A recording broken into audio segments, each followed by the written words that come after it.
van siempre por el tema limpio, estos son los medios que van a ir un poco para el tema de la emisión de la voz, en este caso cuando se lesiona puede haber cuadros de disfonía, ¿no? Siempre cuando hay crecimiento de la tiroides, uno de los síntomas que pueden presentarse es compresivo, ¿no? Y uno de estos es el tema de los que pueden tener. Muy bien, en cuanto al nódulo tiroideo, ¿no? Pues es una presentación clínica en la cual lo que se va a encontrar con su nombre es un nódulo. La mayoría de veces esto puede ser accidental o incidental, como se dice, un incidentalón. ¿Qué significa esto? Que le existe a un paciente una tomografía por algún tema no X que finalmente le describen entre los hallazgos que le encontraron un nódulo tiroideo, ¿no? O le hiciste una ecografía a un paciente y te describe dentro de los por encía cervical por algún otro motivo y te describe que tienes un nódulo tiroideo. Eso se llama incidental. Y la mayoría de veces los hallazgos de estos nódulos son así, son incidentales, porque por el tema clínico a veces no es muy difícil encontrarlo. Generalmente, cuando uno realiza un examen físico, podemos encontrar entre 4 y 7% una persona que pueda tener un nódulo tiroideo. En cambio, una imagen, ya sea una ecografía, una tomografía, puede aumentar este hallazgo. Mira, y hay un 49% que siempre tenga autópsia. ¿Qué significa esto? Que probablemente muchos de nosotros tengamos algún nódulo tiroideo y no tengamos ninguna manifestación clínica. Porque la mayoría de los nódulos tiroideos son ¿qué? Eutiroideos. ¿Qué significa esto? Que no tienen manifestaciones de hiper o de hipo. Miramos exámenes de TSH, T4, T4 libre, ¿no? Y van a estar dentro de los valores normales. Eso es lo más frecuente. ¿Cuál es el tema acá?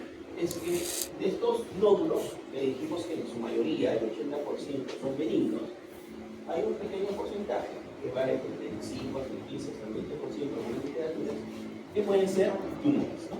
Entonces, eso es el tema que uno tiene que saber cuando un tumor, o sospecho que un nódulo, perdón, puede ser alguna tumoración maligna.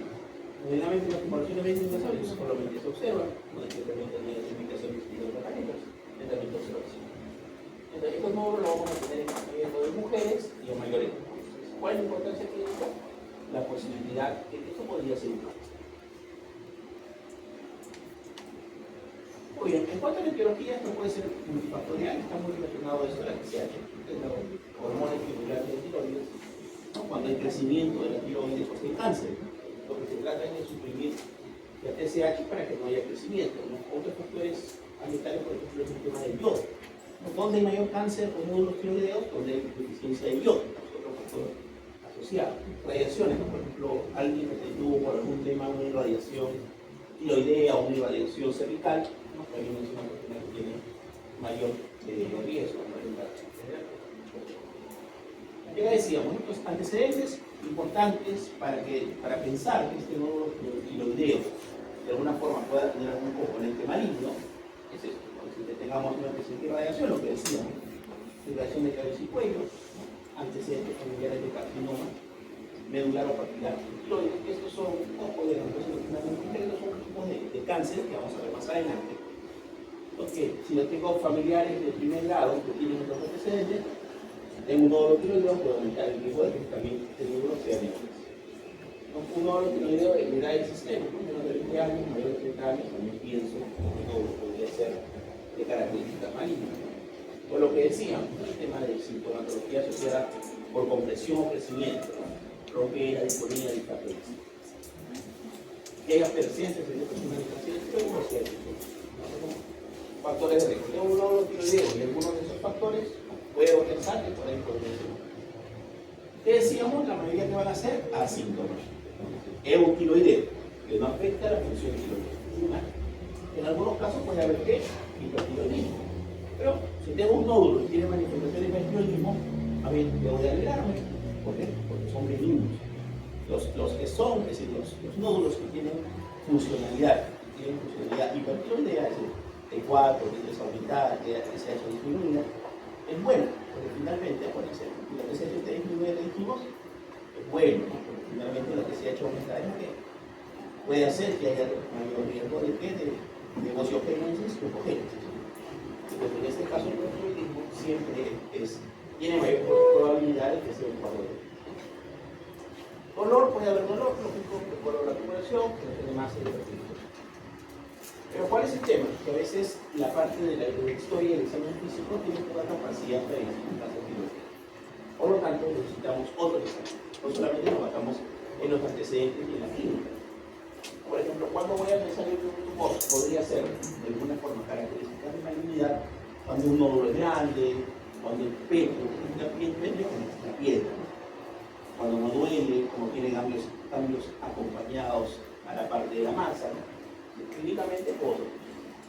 Por lo tanto, necesitamos un abordaje diagnóstico, donde tenemos desde la valoración clínica, el estado funcional, lo que decíamos, ¿no? ¿Cuál es el estado funcional? La ecografía, que es el estudio inicial por estándar de cualquier todos los tiroideos, ¿no? De la gamografía, que es para ver si este nódulo es caliente, frío, de acuerdo a la funcionalidad. Y finalmente, el examen que nos va a definir las características, si son de tipo neoplásicas o no neoplásicas, que finalmente hacen parte, ¿no? La función, aspiración con aguja física. Es un procedimiento que se hace donde se introduce una aguja y se aspira y se manda para el estudio psicológico. Muy bien, entonces, mayoritariamente en equipo sintomático, ustedes ya de alguna forma han puesto en fisiología las características que debe tener de alguna forma la tiroides. ¿No? Entonces, ¿cuándo pienso yo que un nódulo tiroideo podría tener de alguna forma características clínicas de gravedad? ¿No? ¿Cuándo me llama la atención? Digo que por esto le pido inmediatamente su ecografía, le pido su tiroideo, para ver cómo está su función. Con el tamaño más de 4 centímetros, lo que decimos con el petrio, cuando está fijado a planos adyacentes, cuando hay enopatías múltiples o cuando hay síntomas de compresión, por ejemplo, parálisis de color. Esto, de alguna forma, clínicamente me podría interesar que este nódulo tiene características de nódulo de maligno, ¿no? Lo mismo, ¿no? Cuando pensás que había un descrito de alguna forma las características, ¿no?, de origen maligno, ¿no? De origen maligno, acá vemos, por ejemplo, historia familiar del nódulo tiroideo que es óseo, historia familiar del tiroidismo Hashimoto, enfermedad tiroidea inmune, síntomas de hipo o hipertiroidismo, lo que decimos. Si a nosotros nos preguntan cuál de los dos, de hipo o hipertiroidismo, podría tener como manifestación un nódulo tiroideo de más malignidad, sería el hipotiroidismo, ¿no? La mayoría son eutiroideos, pero algunos pueden tener manifestaciones de hipotiroidismo. ¿Qué significa esto? TSH T4 disminuida y TSH aumenta. ¿Ya? Dolor, lo que decíamos, mayoritariamente cuando me preocupo si el nódulo no me duele. Y hay dolor, mayoritariamente voy a pensar que es cierto. Lo otro es esto, ¿no? El tema del TSH T4. Pues, ¿qué hago? Decíamos, si mi TSH está disminuida, probablemente el T4 y el T3 estén aumentadas. ¿Qué pienso acá? En un hipertiroidismo. ¿Qué le hago? Le pido una gamografía a mi paciente. Se determina que un nódulo hiperfuncionante es netamente el manejo del nódulo hiperfuncionante. Ya le daremos por ionamidas, yodo, cirugía. Va a depender mucho en ese caso del criterio que nosotros queramos hacer. Pero mayoritariamente no pensamos que este nódulo es maligno. Si la TSH está aumentada, ¿no?, y lógico la T4 y la T3 está disminuida, en este caso pensaríamos en un hipotiroidismo primario, ¿no? ¿Qué trato de hacer en este caso? Lógico es probablemente darle levotiroxina, ¿no?, y pedir anticuerpos anticotiroideos. Una gran posibilidad que este nódulo sea por una pielitis Hashimoto, ¿no?, la característica. Y si la TSH es normal, acá sí, ¿no? ¿Lo mando para qué? Para un estudio demográfico, porque un nódulo tiroideo, el nódulo tiroideo, eutiroideo, con función tiroidea normal, podría tener mayor probabilidad de que sea un nódulo maligno. Es lo que vemos. La mayor parte que son no funcionantes. TSH. Si TSH es baja, mediante ¿qué es T4? Información tiroidea, gamografía. Nódulo tiroideo confirmado, manejo de nódulo tiroideo caliente. Pienso en un problema, un nódulo no grave, un nódulo que no tiene características de nódulo. Si TSH alta, mediante T4, y anticuerpos peroxidasa, y también va a ecografía. Entonces, en resumen, ¿cuál es la ecografía? Los que son normotiroideos, ¿no? O eutiroideos y los hipotiroideos, ¿no? Los que tienen función tiroidea, porque ellos tienen mayor probabilidad de que puedan ser de características distintas. Ahora vamos a lo siguiente, lo que decíamos, ¿no? El estudio Gold estándar, ¿no? El estudio Gold estándar para evaluar qué morfología, diferente del estudio Gold estándar para confirmar diagnóstico, para ver morfología, ¿no? Un nódulo tiroideo le hago una ecografía para ver qué características ecográficas de malignidad, esa es la característica. ¿Qué me va a mí hacer pensar que un nódulo, ¿no? Tiroideo puede ser maligno? Que tenga, ¿no? Vascularidad, nódulos vasculares con flujo, ¿no? ¿Qué tienes que hacer entonces esa ecografía? Uno. Si tiene mucho flujo, bien es maligno, ¿no? Que sus límites, ¿no? Sean irregulares, ¿no? Contornos irregulares, o que tenga, o sean microloculados, ¿no? Que tengan el ojo distribuidos, que tenga microclasificaciones, que tenga traioides, pueden tener clasificaciones dentro del nódulo, ¿no? Que no proyecten sombra y hipoepoclinicidad. ¿Qué significa esto? ¿Cómo lo voy a ver? ¿Qué color? Negrito, negro, hipopogénico, negro.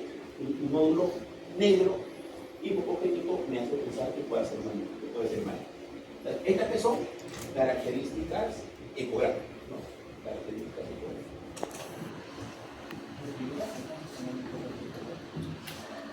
Claro, porque no proyecten sombras, ¿sí? Directamente es una característica. Ok, ¿qué más? Finalmente tenemos el tema de la gammagrafía tiroidea. Ya dijimos, ¿no? Si tengo hiperfusión tiroidea, de frente le veo la gammagrafía.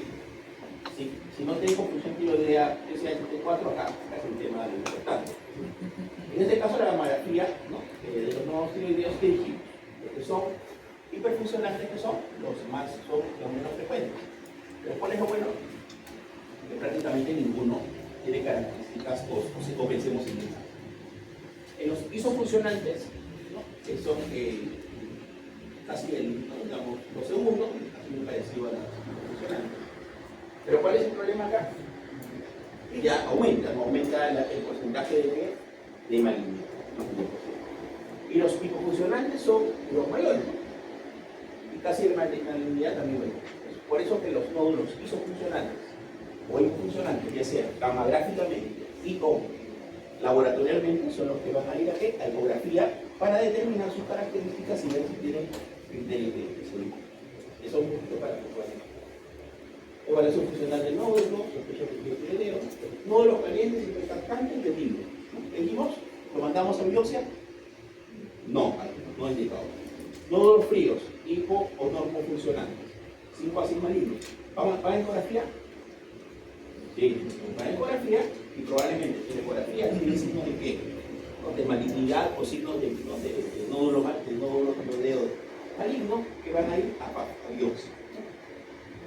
Nódulos templados o homofuncionantes, que también tendrían.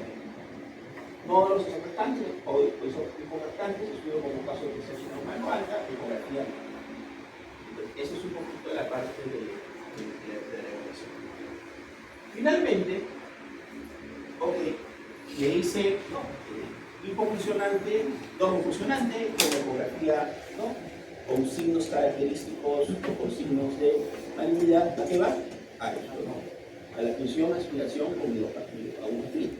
Esto puede ser con vía ecográfica, es lo ideal, ¿no? Pero con vía ecográfica, ¿qué se hace? Se aspira, ¿no? Como dice uno, se aspira con una aguja, ¿no? Y esto nos va a determinar si hay atipia, ¿no? Si hay celularidad típica o atípica. En la tipicidad, pues podría pensar que probablemente haya algún cáncer de fondo, que lo vamos a ver, ¿no? Entonces, el uso combinado de la ecografía, lo que decíamos, no mejora la calidad, entonces el ideal es que tengan complejos. Y acá que me van a describir, netamente 4 tipos. Material inadecuado, tal vez no hay mucha, no se aplicó bien. Benigna o negativa, ¿no? Porque acá vamos a describir lo que son características benignas, que ya dijimos, la mayoría, el 80% son benignos, el 80% que le da una nódulo, una biopsia, ¿no? A pesar que puede tener a veces esta tipo de malignidad, lo que voy a encontrar es esto, que son un nódulo tiroideo, Después hay un otro porcentaje que es el 20 al que habrá hasta el 20%, ¿no? Que son sospechosos, ¿no? Que son sospechosos porque hay algunas características citológicas que nos podrían hacer pensar que podrían ser un tumor, ¿no? Y por otro, que nos confirman que es maligno positivo, ¿no? Que es un cáncer de tiroides primario o es un metástasis, ¿no? Mucho más. Entonces, de acuerdo a esto, lógico, ¿esto qué será? A este, lógico, a la dura, lo repito, ¿no? A este lo observo y esto ahorita a videectomía, ¿no? Lógico, si es primario, ¿no? El secundario no, porque metástasis ya no va a ser videectomía, solo si la reducción, si se piensa que es comprensible. Pero estos sí van a ir netamente a qué? A la videectomía, porque finalmente el PAF no te va a decir el cáncer, solamente te va a decir hay alta sospecha, ¿no? ¿Cuál es el tratamiento final de este F4? Es hacerle una tiroidectomía. Lo mismo, ¿no? Son para poder poner ecográfica. Dicen, ¿no? ¿Cuáles son preferibles? De tenemos de lado, la mayoría es hacerlo con hierro. Entonces, los nódulos generalmente, si son benignos, decíamos, lo que hacemos ¿qué? Es seguimiento ecográfico, ¿no? Ver si crece, sus características, si hay sintomatología. ¿No? ¿Qué le damos también? ¿No? Si son grandes, ¿no? A pesar que sean benignos, también se puede hacer resección, ¿no? Novelectomía, porque le pueden comprimir, especialmente por un tema o una masa, tal vez se vea poco. Levotiroxina, ¿por qué? Porque los estudios son dependientes de la TSH, que es lo que yo quiero bloquear la TSH. Que hoy le doy levotiroxina, y la TSH que está baja, bloquea, no le idea que la TSH se de yodo, inyección, que somos hermanos. Entonces, ¿cuáles son las indicaciones? Acá está. ¿Qué dijimos? Cuando hay todos los positivos sospechosos de tipo de malignidad. Hay alta sospecha, que no, si hay alta malignidad, pero de todas maneras así lo tiene. No, los positología orientativa de la folicular de sospecha. Hay diferentes tipos de. Hay 4 tipos de neoplasias tiroideas, o los tipos histológicos, ¿no? Los epiteliales y los no epiteliales. Y entre los epiteliales tenemos, ¿no? El capilar, ¿no? El folicular, el medular y el anaplásico, ¿no? Entonces, generalmente, el folicular, ¿no? Perdón, el capilar, anaplásico y el medular, el diagnóstico es poco.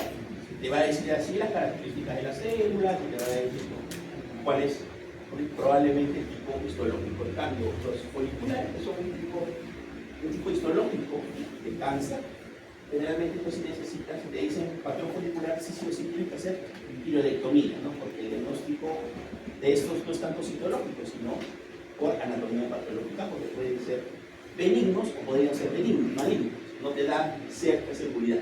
En cambio, los otros, ¿no? en el papilar, en el medular, en el anaplásico, las características de atipicidad que te dan el PAF, sí, prácticamente te confirman de que probablemente es lo que es.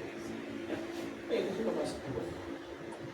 Muy bien, entonces acá lo que decíamos, ¿no? Mira, resumen nomás. ¿Cuáles no mira PAF? Los que son, ¿no? ¿Con cuál tiene más probabilidad? TSH normal, los que son fríos en una gamografía, ¿no? Los que quieren ecográficamente, ¿no? Ecográficamente tienen características de eso es lo que van a ir a la parte, ¿no? Y si el aroma, yo le escribimos el hallazgo, ¿no? Le encuentro al paciente un hallazgo, una tiroides acaba a depender mucho, ¿no? De acuerdo a los hallazgos histológicos que se va a hacer con el paciente. ¿Qué nos interesa en el nódulo tiroideo, chicos? Lo que las preguntas, típicamente estos cuadros clínicos están descritos qué es lo que yo tengo que hacer, ¿no? Por ejemplo, si ustedes, yo les pongo un caso clínico, que tienen una paciente que tuvo una irradiación, ¿no? Infantil y que le encuentran dentro del nódulo tiroideo microcalcificaciones, contornos irregulares, ¿no? Hipoecogénicos. ¿Cuál sería el plan clínico a seguir? O el plan diagnóstico a seguir. El PAF, ¿no? Claro, ¿no? Porque tiene antecedente y tiene una ecografía con características, ¿no? De malignidad. ¿Estamos de acuerdo? Pero tengo que hacer PAF. ¿Todos estamos de acuerdo? Muy bien. Paciente, ¿no? De 30 años, con palpitaciones, con sudoración, baja de peso, se le encuentra un nódulo, se le hace una gamografía, ¿no? Se le encuentra un nódulo caliente. La nación. tratamiento. De acuerdo a eso, es joven, dijimos inicialmente que podemos hipertiroidismo benigno, iniciamos, ¿no?, con medicación, ¿no? Eso es lo inicial, ¿no? Digamos, el 70% va a ir con la medicación, es joven. El 70% de lo que le damos, ¿no?, metimazol. Ese es el tratamiento. ¿Sí? ¿Tengo que insistir en hacerle una ecografía? No. ¿Tengo que hacerle un PAP? No. Porque finalmente, ¿qué dijimos? Los pacientes son generalmente benignos. Bien, chicos, eso más o menos para que se entienda cómo es el tema del enfoque de los médicos. Muy bien, seguimos. Vamos con cáncer de tiroides y luego empezamos el pronóstico. Entonces, ¿cuál es la idea del nódulo? Decíamos, impactar que no sea un tumor. Eso es lo que yo tengo que dejar. Eso es decir, que ese 20% de esos pacientes que tienen nódulos tiroideos no se les escape el diagnóstico de un tumor. Bueno, finalmente, si es un quiste coloideo o no clínica Hashimoto, el paciente no va a pasar nada. Aunque la tiroiditis Hashimoto puede florecer a qué? A linfomas tiroideos. ¿No? Puede florecer. ¿Ya? Entonces, ahí sí hay que tener cuidado. La tiroiditis Hashimoto puede florecer a linfomas. Monitoreo. Muy bien. Entonces, miren, en sí los cánceres de tiroides, como decíamos, ¿no? Son raros, en general, cuando hablamos de tumores, pero de todos los tumores neuroendocrinos son los más frecuentes. Es más frecuente encontrar tumores tiroideos que tumores en suprarrenales, en paratiroides, entonces, en cualquier otro, pero son los más frecuentes. Como toda patología tiroidea, los tumores son más frecuentes. Vamos a ver, es más frecuente en mujeres. ¿Cuáles son los factores de riesgo? Degradación, que ya vimos escrito. Lugares donde falta yodo deficiencia. Y todo siempre hay un tema por eso. Entonces, esto se clasifica en 4 tipos. ¿Cómo se llaman? Tumores epiteliales. Que son el papilar, el folicular, el diferenciado o anaplásico y el medular. ¿Cómo se definen algunas características de cada uno? ¿No? Entonces, el cáncer de tiroides es el 2% de todos los cánceres, es una neoplasia maligna más común, ¿no? Es más frecuente en mujeres, el promedio de edad es entre 40 y 50 años. Entonces, acá la clasificación tenemos el epitelial, ¿no?, que son los epiteliales. El epitelial son el papilar, que es el más frecuente, ¿no?, es el tipo fisiológico, el folicular, que es el 10%, el medular, que es el 5%, y el anaplásico, que es el 5%. Esto que está acá al costado son las características, ¿no?, de la descripción anatomopatológica, que la pueden encontrar donde tanto en parte del PAP como en el estudio ¿no?, el estudio patológico de la pieza operatoria. ¿Ya? Y acá tenemos los otros tumores, que son el linfoma, la metástasis cerebral no rectificable, y ahí dijimos que el linfoma está asociado a qué? A la tiroiditis de Hashimoto. El carcinoma macular, chicos, es el carcinoma más frecuente, ¿no? El 80%, ¿estamos de acuerdo? Así. Pero ¿cuál es lo bueno de esto? ¿Cuál es lo bueno de esto? Acá está. Baja malignidad y antihistamínicos. Eso es lo que tienen que ir. Aunque a pesar de que es el más frecuente, es el más benigno. Por lo tanto, tiene altas supervivencias. En este caso, el carcinoma macular. Otro dato importante, que su metástasis generalmente es localizada. ¿A dónde vamos? Raramente hacen metástasis hematógenas, ¿no? La mayoría de cánceres de tiroides, que son metastásicos por vía sanguínea, ¿hacia dónde van a ir? Hacia el cerebro, hacia el pulmón, ¿no?, y hacia la columna. Eso es lo que le gusta a los tiroides. En este caso, muy bien, vamos a tener células con característicamente, ¿no?, con funciones de tiroglobulina o factor de crecimiento. Muy bien, esta es la característica. La metástasis mayoritariamente que van a ser linfáticas más que hematógenas. ¿No? Entonces, hay varias variantes, incluso que los ángulos tienen comportamiento clínico más agresivo, ¿no? Porque los 80% mayoritariamente son benignos, la tasa de mortalidad es altísima. Entonces, como describíamos en los módulos, ¿no?, mayoritariamente ¿cuál va a ser? Va a ser un hallazgo, ¿no? Por ahí puedo mostrar un módulo palpable, hay hepatitis cervicales, la persona está palpando, está tentando, le llama la atención, voy a ir al médico, un toca, me llama la atención. Un categuía, lo más raro es la metástasis, porque no son tumores generalmente metastásicos a distancia. O lo otro es que sientan alguna compresión, ¿no?, una disfagia, alguna alteración o cambio de voz, no se lo sospecharemos, ¿no? Por eso es un cambio. Entonces, el diagnóstico, ¿cómo lo hacemos? Dijimos, función, aspiración o rápido. Tiene una sensibilidad de 95%, altísima. muy baja mortalidad. Y la ecografía cervical, muy aparte de la parte diagnóstico, ¿para qué es importante? Para ver invasión ganglionar. Porque lo que se hace en estos casos es, se saca las tiroides y se hace lo que dice acá. Al escáner se puede hacer lógico para ver si hay de alguna forma metástasis, ¿no? Que es ver, ¿no? En este caso no cambios cosílicos, una prueba que se hace para ver si hay metástasis. Pero acá lo que hace generalmente en ecografía es para ver, la parte del nódulo es para ver invasión cervical, ¿no? Porque hay diferentes tipos de zonas o agrupaciones ganglionares que necesitan ser resecadas por el cirujano del cabeza y cuello de acuerdo a la invasión. Lo otro es que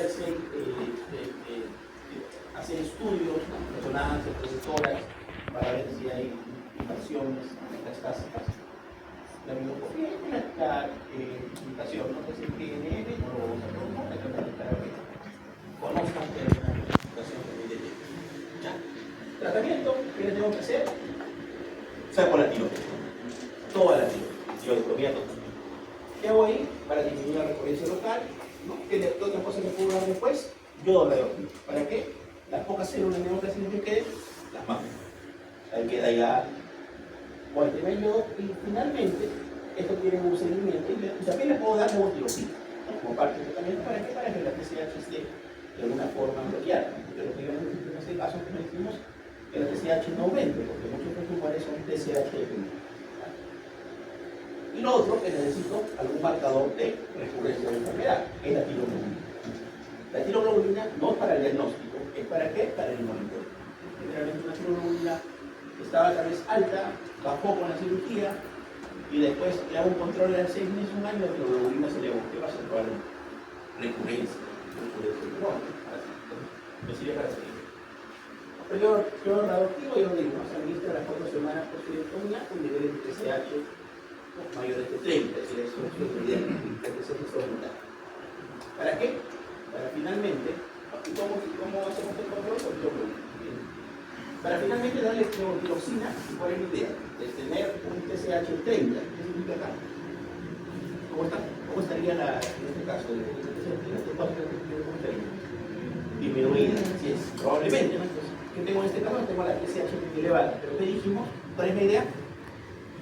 Porque ¿cómo va a quedar este paciente? ¿En hipotiroidismo o en hipotiroidismo si está por aquí? Hipotiroidismo. ¿Cómo va a estar la TSH? Aumentar. ¿Estamos de acuerdo? Así es. La idea, ¿cuál es? Darle levotiroxina para que la TSH que sea alta, finalmente la pueda controlar, para que llegue a un valor de eutiroideo. Entonces, reemplaza la función tiroidea, uno, por la tiroidectomía, y dos, suprime la secreción de TSH, que es importante. ¿Para qué? Para disminuir la recurrencia inmune. ¿Quedó claro esto? Ok. Radioterapia, ¿no? Entonces, son cánceres específicamente como parte paliativa. Seguimiento, ¿no? Con tiroglobulina y y ecografía. Y de ahí, ¿cuál es el siguiente cáncer? Es el carcinoma follicular de tiroides. Y decíamos que este es menos frecuente. ¿Cuánto era? Más o menos 10%. 10%. El papilar es 80% y el folicular. En comparación al papilar, este es más de mayor gravedad. Uno, porque hace metástasis mucho más rápido, hay crecimiento del tumor mucho más rápido, hace metástasis más rápido, por lo tanto, la supervivencia es menor, no es tan alta como el carcinoma papilar. Pero lo mismo, es asintomático, no tiroideo, casi tan frecuente, ¿no? Encontrar metástasis a distancia.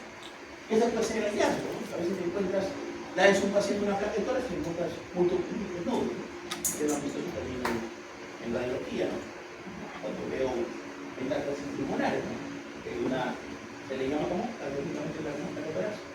Balas de cañón. Árbol en brote, son lesiones múltiples, ¿no? Como si fuera un árbol en brote, eso habla de metástasis. O le encuentro una lesión, ¿no? Una lesión lítica en la columna, o me viene el paciente convulsionando y después un nódulo cerebral, y finalmente le hago una ecografía y veo un nódulo cerebral. Esos son los hallazgos, pero pueden encontrar un nódulo cerebral. El diagnóstico, lo mismo, ¿no? Idéntico casi papilar, salvo el TAP. ¿Por qué el PAF? Porque explicábamos, ¿no? ¿Qué decíamos de cáncer folicular? Que era el único cáncer que necesitaba ¿qué? Pieza anatómica para el diagnóstico, ¿no? El PAF no es 100% de voz, ¿no? Porque finalmente lo que digamos es esto. El PAF no me permite precisar inflamación vascular o vascular. Por lo tanto, no voy a estar tan seguro si está localizado o está diseminado. Por eso necesito la pieza anatómica. En la identificación lo mismo que el cáncer vascular. Tratamiento lo mismo. Cáncer vascular, seguimiento. ¿Por qué no? Si es muy parecido al cáncer vascular, ¿de los seguimientos? Este es el siguiente cáncer, que es el cáncer diferenciado anaplásico. Acá sí es mucho más grave. Mucho más grave. De los tres tumores, que es el cáncer medular, el medular está más enfocado a las paratiroides, ¿no? A las células C o células C paracirculares, que es la carcinoma. Este carcinoma es el más grave de los tres. Es el de mayor mortalidad y cuando hacen un diagnóstico, generalmente ya está metastásico. Y lo otro, ¿el tratamiento cuál es? Paliativo, ¿no? Porque su mortalidad es altísima.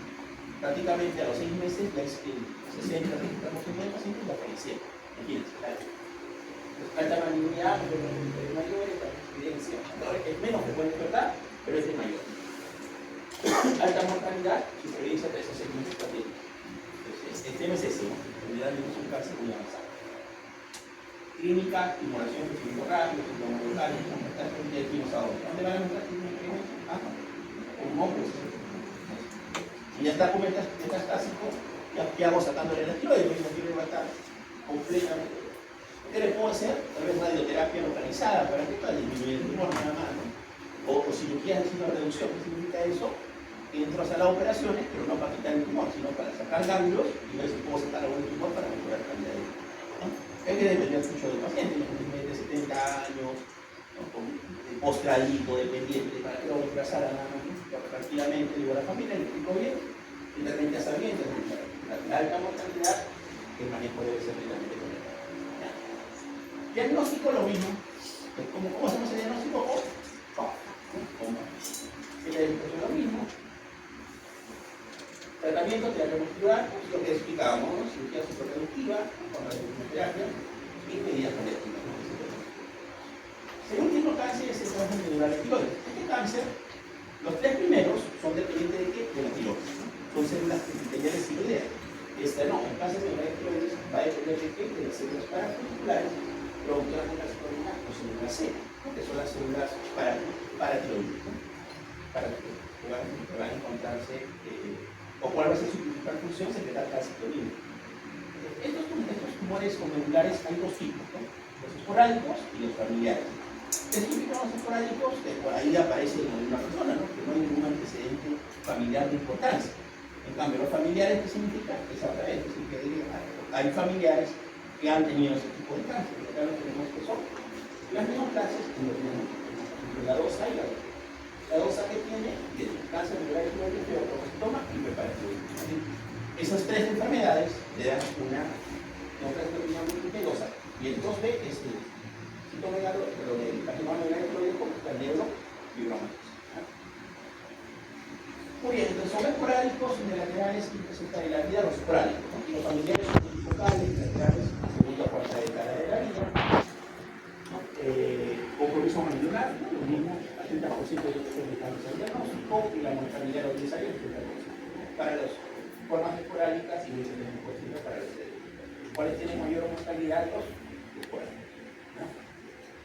El diagnóstico muy parecido a lo mismo, ¿no? Que decíamos, todos finalmente, ¿con qué vamos a hacer el diagnóstico? Con PAF, ¿no? Estamos dando cuenta, porque todos simplemente necesitan PAF y necesitan entrar a sala para protección quirúrgica, de todas maneras. Pero acá el monitoreo, ¿con qué lo hacemos? Con calcitonina. ¿Cuál es la diferencia? Que la tiroglobulina solo te sirve para seguimiento.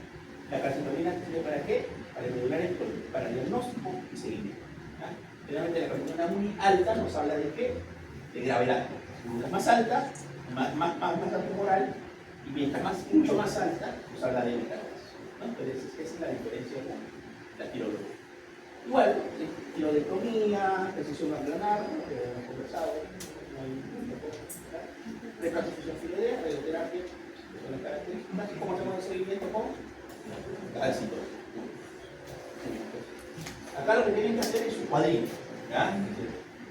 Un cuadrito donde tienen que diferenciar las tres características, ¿no? Es decir, cuál es la característica del folicular, pero del papilar, del folicular, del anaclásico y el medular. Entonces, es lo que tienen que saber, cuál es el más frecuente, cuál es el más grave, cuál tiene mayor mortalidad, cuál tiene menor mortalidad, ¿no? Cómo hacemos el diagnóstico, eso es lo característico. ¿Ah?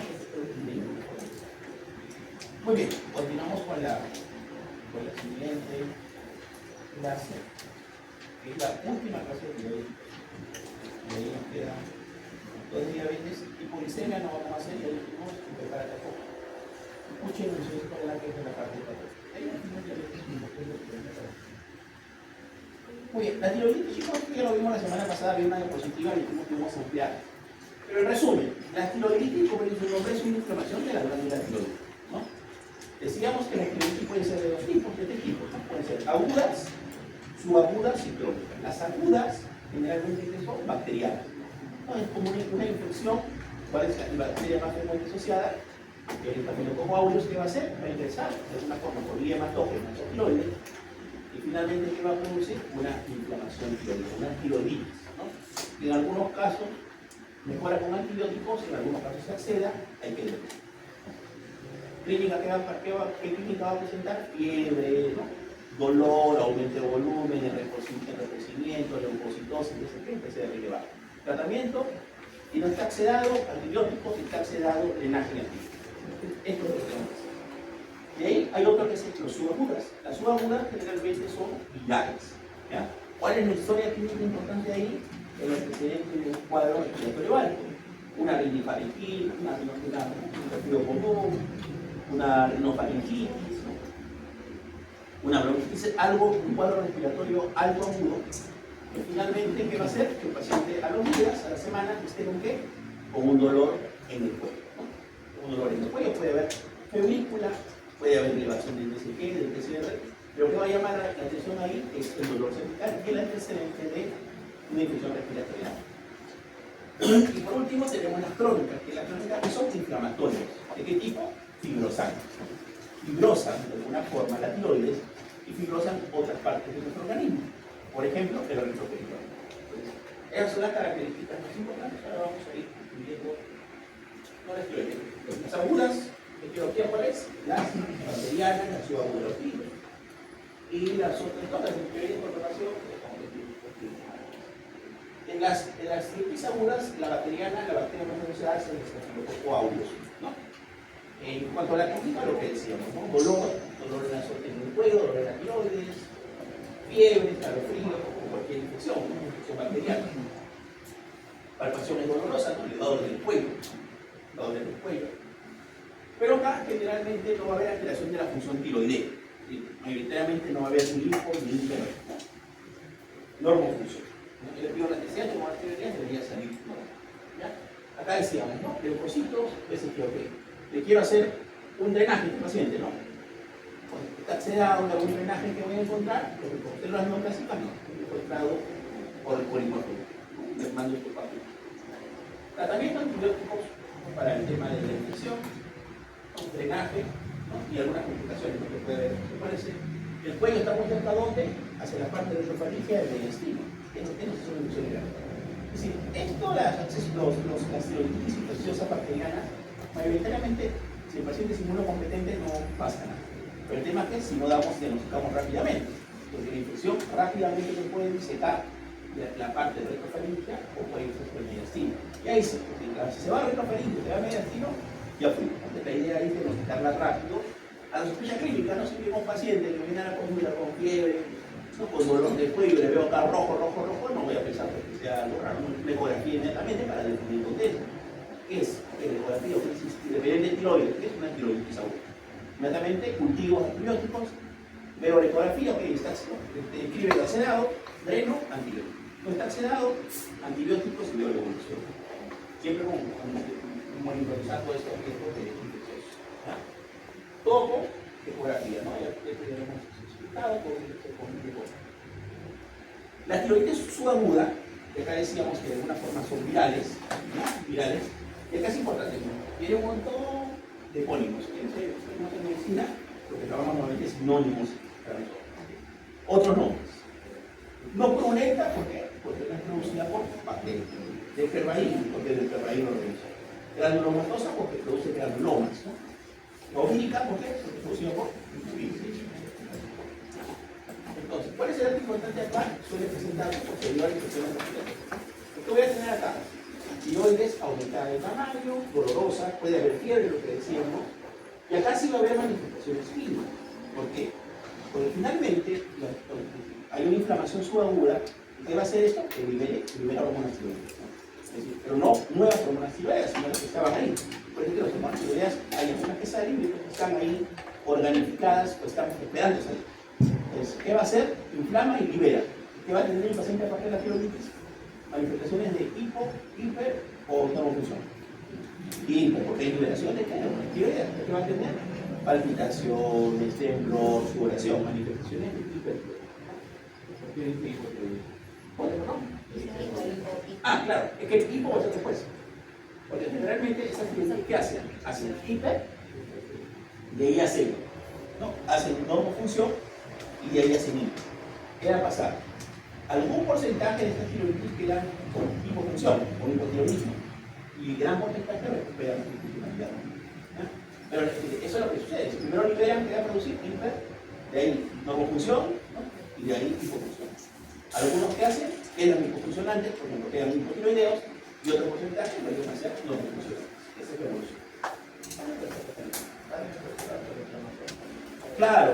Netamente liberan las hormonas, ¿no? No es que, y por eso para el tratamiento de esto no le das, ¿no? Bloqueadores de la producción de hormonas tiroideas, ni el metimazol, ni el propilacilo. ¿Qué le vas a dar? Antiinflamatorios, ¿no? Y betabloqueantes, porque los síntomas que vas a tener de palpitaciones, de sudoración y temblor son síntomas ¿por qué? Por hiperar, ¿no? Por una sobreestimulación del sistema simpático con las hormonas tiroideas. Entonces acá está, lo que decía el compañero hipertiroidismo inicial, liberación de hormonas tiroideas transformadas, después a 2 a 4 semanas que va a haber hipotiroidismo. Y el 5 al 10% que van a tener hipotiroidismo primario. Pero digamos, la mayoría que van a hacer van a regresar a su función tiroidea hormonal. Por un pequeño porcentaje de PSG, PCR, ¿no? La parte de, ¿no? Puede haber leucopenia. Al inicio que vamos a tener hipertiroidismo, ¿no? TDA, T4, TSH. Posteriormente desciende, función, algunos quedan hipofunción. ¿Cuál es el tratamiento que le doy? AINES. ¿No? AINES antiinflamatorio. Para las subagudas, AINES antiinflamatorio.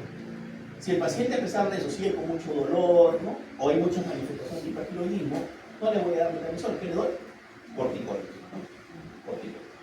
Y aparte de esto, ¿con qué le voy a ayudar al paciente para controlar los síntomas, ¿no? de hipertiroidismo? Con beta bloqueador. ¿Qué le doy? Propanolol.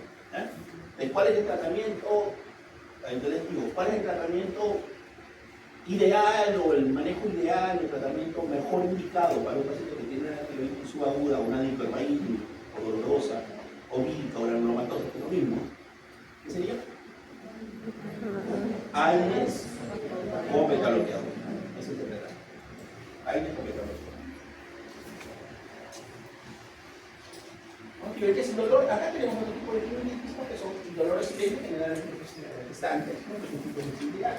Entonces, por fármaco que decimos cuál es el medicamento más que tiende a estimular mayormente la función tiroidea, que sea hipo o hiper. La amiodarona.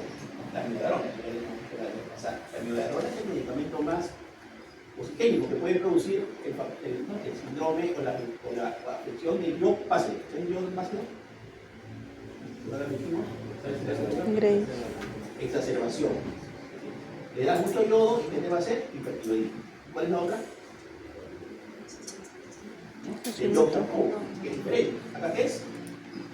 Unas hormonas tiroideas lo que van a hacer es bloquear el efecto y te va a producir hipotiroidismo. Y tenemos dos. Muy bien, esta es en sí la parte de la. A ver, esto ya vimos la semana pasada también, de la causa más frecuente a nivel mundial de hipotiroidismo en países del primer mundo es la tiroiditis Hashimoto, que es una enfermedad de tipo autoinmune. La tiroiditis Hashimoto sí también puede tener, así como la subaguda, lo mismo. Puede tener una fase de hipertiroidismo, una fase de normofunción y otra fase de hipofunción. Pero mayoritariamente va normofunción y hipotiroidismo subclínico, como que vimos la semana pasada, que muchos pacientes con tiroiditis Hashimoto tenían hipotiroidismo subclínico y después evolucionaban a hipotiroidismo franco o hipotiroidismo clínico. Entonces, esta es una enfermedad autoinmune, pero cada vez son anticuerpos contra qué? Contra las antioxidantes tiroideas y contra las tiroides. Por lo tanto, no se forman con las tiroideas y únicamente puede haber hipotiroidismo. Y hacer una enfermedad autoinmune va a estar asociado a qué? Todo lo que tenemos. Todas las enfermedades autoinmunes, bueno, diabetes tipo 1, hipoparatiroidismo, presión renal, oncolitis, un montón de enfermedades asociadas a la parte inmune. Ya, estrógeno, amiodarona, que ya lo vimos. Entonces, voy a ver acá en la Hashimoto, anticuerpos contra la oxidación tiroidea y contra la tiroglobulina. ¿Qué va a traer esto? Una infectación deficitaria, inflamación, porque no trae complementos citocina, y finalmente esto va a hacer que la tiroides se crezca. Crecerá, aumentará de tamaño, disminuirá de tamaño, se atrofia. Y al atrofiar se va a producir hipotiroidismo, por inflamación de la. ¿A qué va a estar asociado? Siempre que hay una enfermedad autoinmune, siempre tengo que pensar que puede haber otra enfermedad autoinmune. Siempre. En esta clínica vamos a hacer hipotiroidismo. Es un hipotiroidismo franco, cuando me dan manifestaciones. ¿Qué va a producir al final? Te decíamos, ¿por qué te dicen al final? Porque te decimos, el ficticio puede producir de hipo, hiper, normo, y de ahí la mayoría de los pacientes se van a quedar como hipotiroidismo. Captación no variable, que es cuando te hace al final, ¿no? Gamografía para de alguna forma en el tratamiento estaba funcionando tiroideo, ¿no? Grado de bocio, radioterapia, corticoides, de compresión, reducción del bocio, excelente clásicos, diferenciales, asociado a o no la mayor expresión de. Por último, tenemos las crónicas, en este caso tenemos la tiroiditis de riedel. La tiroiditis de riedel, más conocida como la tiroiditis crónica o tiroiditis fibrosante, ¿no? Va a estar asociado a procesos de fibrosis, ¿no? Como en la fibrosis extracervical, fibrosis retroperitoneal mediastínica, y con las fibrosantes que son de alguna forma patologías asociadas. Si tú voy a tener acá fibrosis cervical más fibrosis retroperitoneal mediastínica. Más común en mujeres, ¿no? Clínicamente, ¿cómo se va a manifestar esto? Como hipotiroidismo, ¿no? Porque fibrosa, el fibrosar el tejido tiroideo, cuando hay producción de hormonas tiroideas, y para la manifestación clínica va a ser hipotiroidismo. Títulos duros va a poner hipotiroideos, hipotiroidismo, y en la parte de la biopsia va a haber fibrosis intensa, que generalmente los mismos tienen 4 horas. Pero el tratamiento de hormonoterapia es la levotiroxina, y si está comprimiendo muchos órganos importantes, se nos puede dar más. Y acá está, con ustedes ya de una forma un adelanto para que ustedes vean, ¿no? ¿Qué es lo que tengo que saber? Diferenciar, ¿no? Cada uno de estos, ¿no? Sinónimos, en medicina llamamos sinónimos. La frecuencia, ¿no? A ver, ¿cuál de las tres que sabe que es muy frecuente? La subaguda. La tiroiditis de hiperbaína es mucho más frecuente que la infecciosa o la diarrea. ¿Dónde es más frecuente dijimos? Mujeres, ¿no? Solo la aguda que es un hombre, ¿no? En la coaguda, la etiología medicamentos de intestinal, ¿no? En la AP vamos a encontrar granuloma, ¿no? Entonces a veces le llaman como dijimos granuloma 2. Fusión tiroidea, hipotiroidismo inicial, hipotiroidismo, ¿no? Subaguda, generalmente normal, no afecta la fusión tiroidea, y la diarrea del hipotiroidismo. Para su resumen,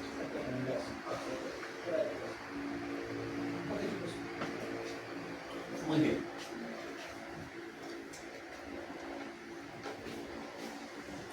Avanzamos esta y descansamos. Acá nos vamos a hablar rápidamente.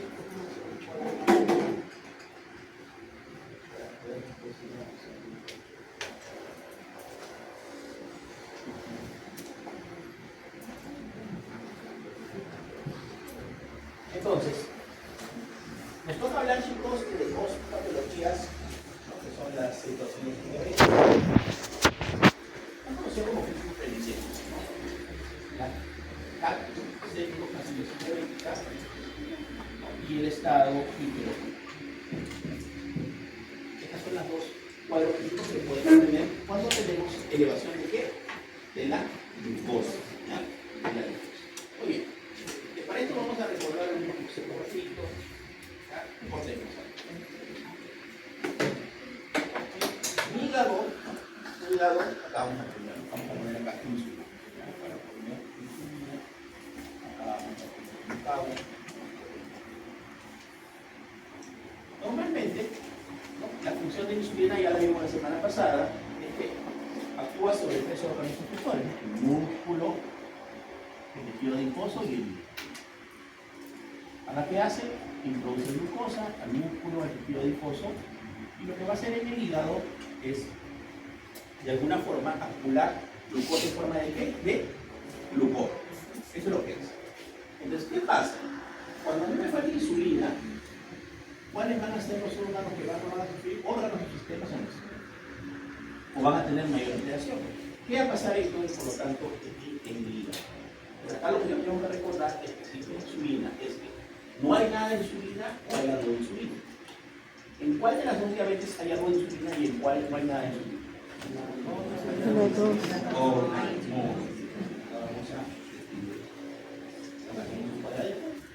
Entonces, la cetoacidosis diabética es más frecuente en la tipo 1. ¿Por qué? Porque acá no hay insulina. En cambio, en la tipo 2, ¿qué dijimos? Acá está. ¿De acá? Resistencia a la insulina o disminución de la insulina, pero no es que no hay insulina. ¿Qué pasa? Cuando no hay insulina, por lo tanto, no va a poder uno ingresar la glucosa acá no, a mis células efectoras. Por lo tanto, ¿cómo va a estar la glucosa en sangre? Va a estar aumentada porque no hay quien lo va a poder introducirse. ¿Y qué va a hacer el hígado? ¿Qué si vamos a poner la función normal de la insulina? Acumula. En este caso, ¿qué va a hacer? Va a sacar. Entonces, así. Este glucagón va a actuar. ¿Para qué? Para sacar más glucosa. El glucógeno acumulado acá, ¿qué va a hacer? Glucólisis. El glucógeno lo va a formar en qué? En glucosa. ¿Qué voy a tener acá? Más glucosa. ¿Estamos de acuerdo? ¿Qué otra cosa va a hacer? Lo que está acá. Como la insulina formalmente, normalmente, ¿qué hacía? ¿Qué hacíamos acá? Acumulaba, ¿no? ¿Acumulaba qué? En el adipocito. ¿Cómo? Tejido triglicéridos, ácidos grasos libres, glicerol, ¿no? Y las proteínas como aminoácidos, ¿no? Porque ¿qué va a pasar entonces? Como no hay forma, no hay insulina que de alguna forma pueda acumular los aminoácidos y las grasas, van a ir al hígado. ¿Qué va a haber acá? ¿Qué se va a producir? Gluconeogénesis. ¿Sí? De la parte de los lípidos y las proteínas va a producir mayor cantidad de glucosa. Pero ¿qué pasa? Cuando tú produces glucosa de los lípidos, ¿no? O de los ácidos grasos libres, mejor dicho, ¿no? Es una definición, va a ir al ciclo de las cetonas. ¿Qué va a producir acá? Cuerpos cetónicos. Y estos cuerpos cetónicos, ¿qué van a hacer? Son ácidos. Entonces, estos van a aumentar. Son el ácido beta-hidroxinitrato, ¿no? El acetato y la acetona. Estos son cuerpos cetónicos. Son cuerpos cetónicos que son producidos ¿por qué? Por la conversión finalmente de estos ácidos grasos que en glucosa. Ok, al ser estos ácidos, ¿qué va a pasar? Con el pH, va a disminuir y ¿qué va a pasar con el carbonato? ¿Cómo? También va a porque va a haber acidosis metabólica. Acuérdense de la fórmula, anión K. El anión K, ¿qué es? Es el sodio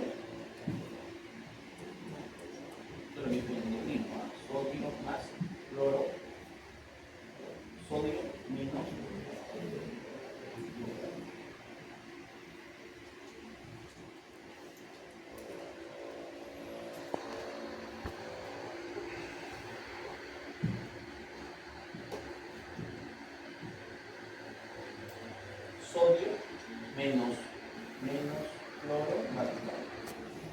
¿Qué va a pasar acá? Como el bicarbonato va a querer, como efecto buffer, cubrir a estos ácidos fuertes, finalmente el bicarbonato cae. ¿Qué va a pasar entonces con esta fórmula? Como la ion va a aumentar. Entonces, una cetoacidosis metabólica con anión va elevado. Esto va a explicar toda la fisiopatología, ¿no?, de la cetoacidosis diabética. ¿Qué sucede en el estado hiperomolar? En el estado hiperomolar, al haber un poco de insulina, ¿qué va a bloquear? Esto, ¿no?, la lipólisis, pero no va a bloquear el efecto producido por la destrucción del glucógeno. Aparte de que se elevan no solamente el glucagón, sino las otras hormonas contrarreguladoras, el cortisol, la hormona de crecimiento, la catecolamina. ¿Qué va a traer esto? Por lo tanto, mayor hiperglicemia. Entonces, ¿cuánto va a estar la glucosa? Por encima de 600, ¿no? Porque va a haber una gran estimulación de qué? De las hormonas contrarreguladoras. Acá la glucosa generalmente va a estar elevada, pero generalmente con valores de 250, con valores no tan altos, puede haber citocilosis. En cambio acá no, acá sí. Valores muy altos. Y acá recortamos la otra fórmula, ¿no?, que es 2 veces el sodio más glucosa sobre 18 más urea sobre 16. ¿Esta es la fórmula de qué? De osmolaridad, ¿sí? Por lo tanto, nuestra osmolaridad sérica normalmente es entre 280 y 295. Al aumentar la glucosa, ¿qué va a pasar? Aumenta también nuestra osmolaridad y mayoritariamente va a estar por encima de esto. ¿Ya? El aumento de la osmolaridad, ¿qué va a hacer? ¿No? Que de alguna forma nuestras neuronas, al tener mucha osmolaridad sérica, el agua de las neuronas va a ser donde la extravascular, se van a deshidratar, ¿no? ¿Y qué va a producir? Trastorno neurológico. Puede ir desde la somnolencia, sopor o ansias. Entonces, estas van a ser las características para poder entender la diferenciación entre un estado hiperosmolar y una situación hiperosmolar. Ahora sí, pasamos a la parte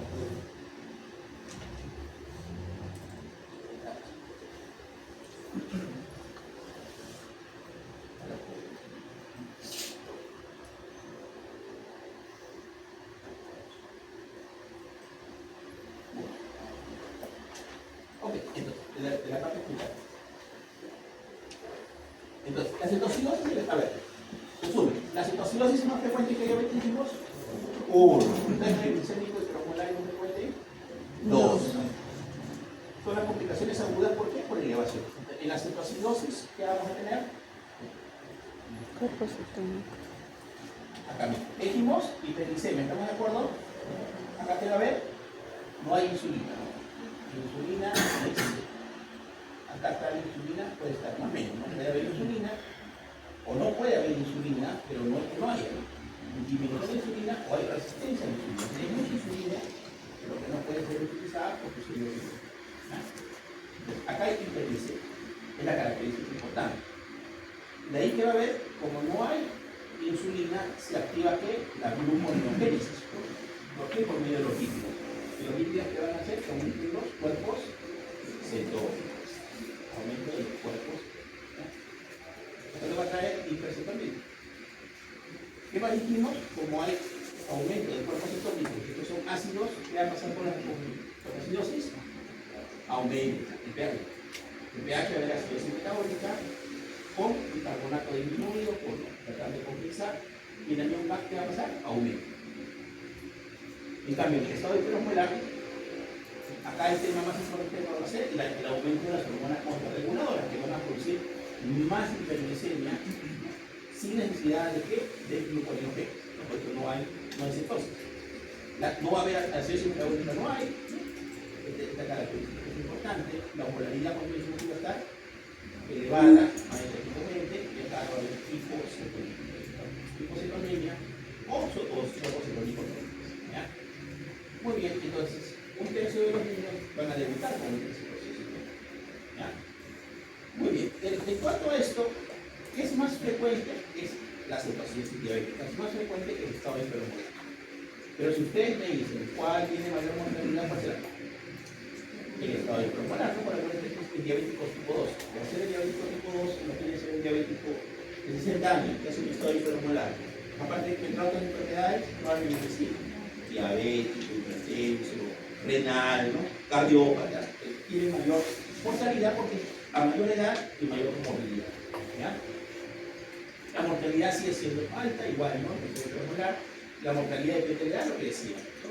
Generalmente, la situación diabética es el diabético tipo.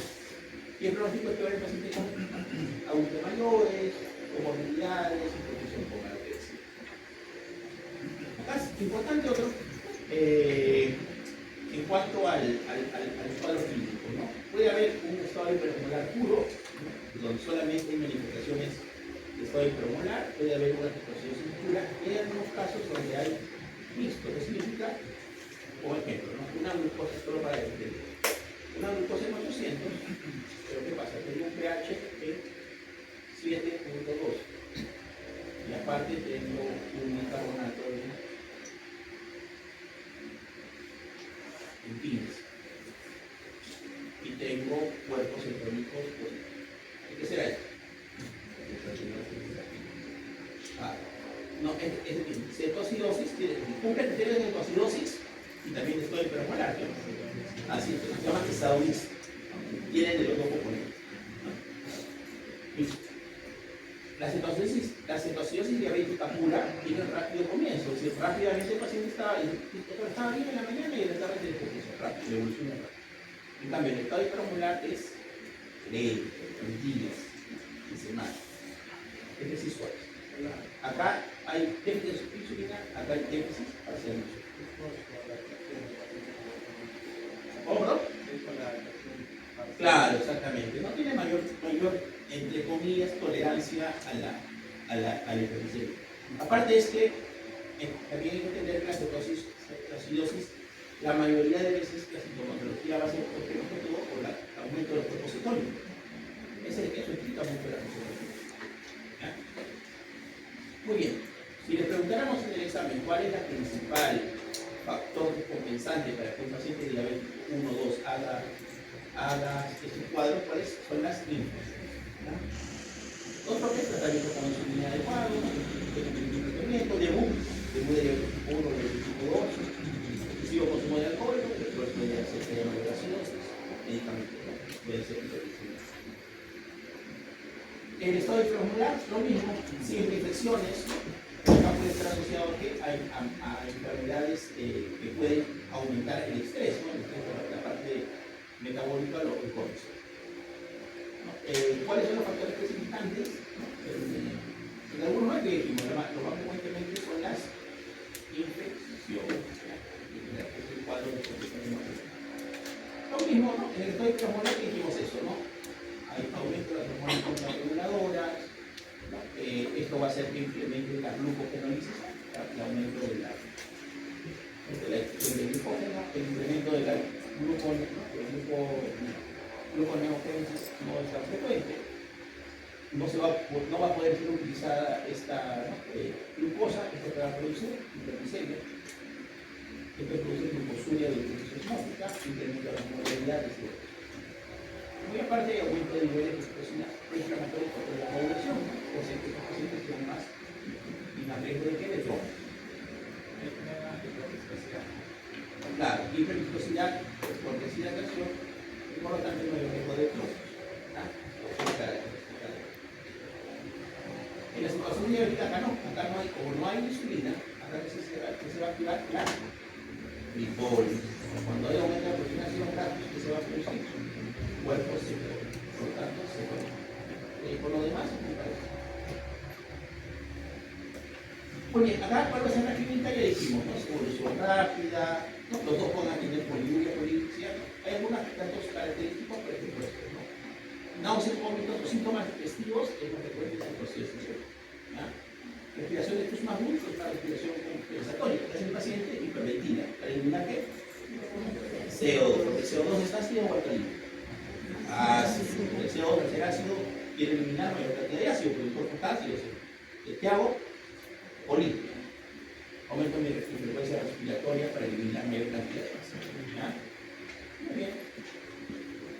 Y también el estudio hiperosmolar que dijimos, y aparte la poliuria con esa pérdida de peso, uno es neurológico y lo otro que puede llevar a un shock hipovolúmico no hemorrágico, por una deshidratación severa. Y encefalopatía que dijimos que puede tener, que dijimos que era o también de sodio, que está alto también, pero más que todo es la osmolaridad. Acá está la división entre la temperatura de recuerdo, 250, 250, 600.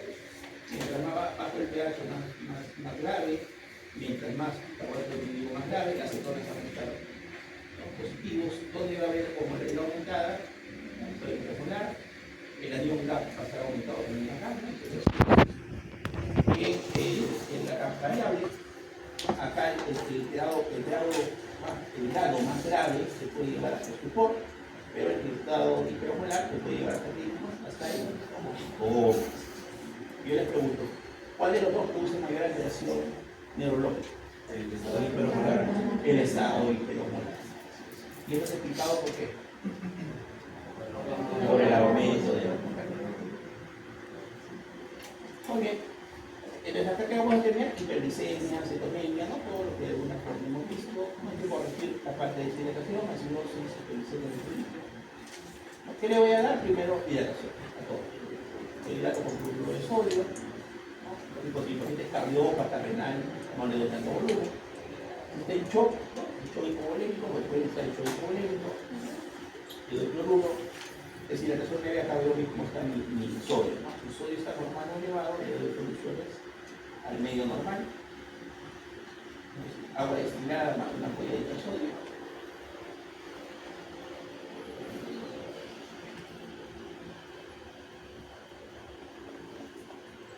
Ok, el sodio está disminuido, no hay problema, acá le puedo dar cloruro. Cuando la glucosa cae más de 200, porque tengo que añadir muy aparte de la hidratación con cloruro, le pongo dextrosa al 5%. ¿No? ¿Esto para qué? Para evitar las dos mayores complicaciones, que son ¿qué? La hipoglicemia, que es uno, y el otro es el edema cerebral. ¿No? Porque decíamos, ¿qué pasaba generalmente en estos pacientes? ¿Qué mío? Deshidratación, ¿no? La neurona se deshidrataba. Pero si yo le bajo muy rápidamente la glucosa, ¿qué va a pasar? ¿Dónde va a haber mayor osmolaridad? Si bajo rápidamente la glucosa, ¿qué va a pasar con la neurona? Se edematiza, va a haber edema cerebral, porque la osmolaridad está cayendo en un lado, donde está el agua, donde hay mayor osmolaridad. Acuérdense cuando ¿qué otra cosa? Acuérdense, ¿qué hace la insulina con el potasio? Lo distribuye, ¿no? Lo mete dentro de la célula. Entonces, si yo a un paciente le voy a dar insulina y tiene el potasio disminuido, ¿no? ¿Qué va a pasar? Va a producir mayor hipocalemia, que puede llevar a un valores graves, ¿no? Por debajo de 2.5 me produce un paro, ¿no? Una fibrilación muscular. Entonces, en este caso, siempre antes de dar insulina tenemos que ver que mi potasio esté en valores normales.